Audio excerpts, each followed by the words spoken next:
believe in you. I believe in respecting you. I believe in our dignity. You may be wondering, why is she saying this? I'm going to take you back to 2004. The crowd was jeering me. They were so excited. I was about to open a yoga center. I was full of nerves. But honestly, my heart and my mind was not present. I just wanted to get it over and done with. But they were so excited. We opened up the center, and I did not realize I was about to embark on something I never expected. A yoga studio became a care center and opened up the hearts of many and embraced different cultures. It did so successful that I ended up being asked, can you design a course for cancer patients? Who would say no to that? So there I was, I booked my ticket and off I went to Houston.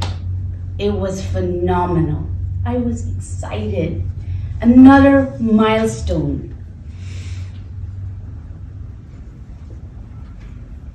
But that, fellow Toastmasters, was about to change.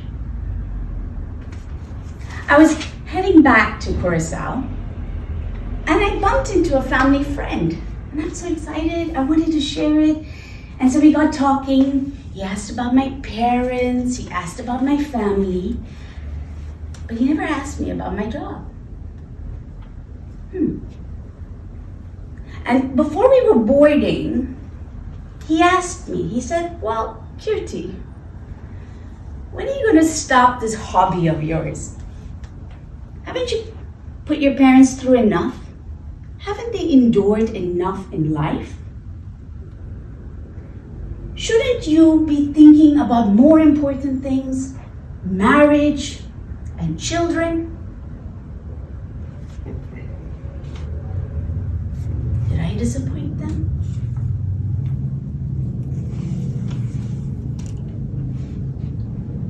Was I being egotistical? Selfish? I was in shock. And I boarded the plane. I looked out of the window and I asked myself, all that excitement became doubt. And it creeped in, and my eye was changing. I felt like a failure, a disappointment. By the time I got home, I'm a good for nothing.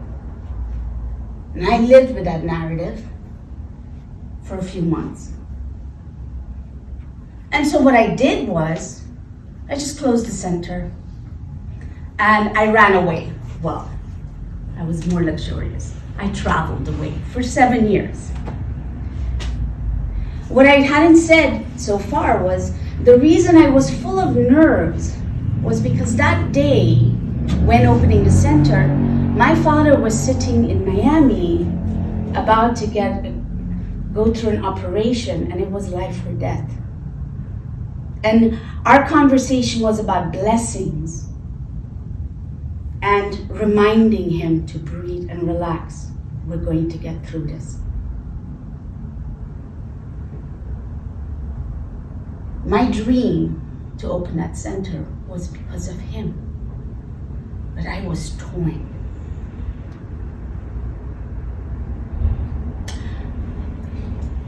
Many years later, my father got his second bout. And he said to me, this is my last time. Stop traveling so much. Take off your shoes and make me proud. Teach again. Help others the way you helped me. I didn't do it just yet. I wasn't that courageous. But I got there because I had to turn my friends family member from Jack to tap his ignorance into my inspiration, and I had to go on a different journey, which is another speech. But I'm going to tell you one thing. I is the most powerful pronoun in your vocabulary. I am, I believe, I feel. Everything you put behind it is the way you see life and the way you shape another's life.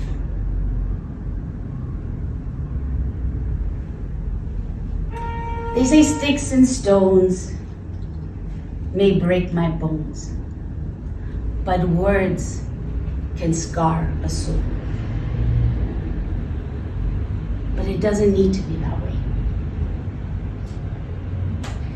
You want to ask yourself, next time when you're ready to dish out some advice and give some brave words, ask yourself, what does your I stand for?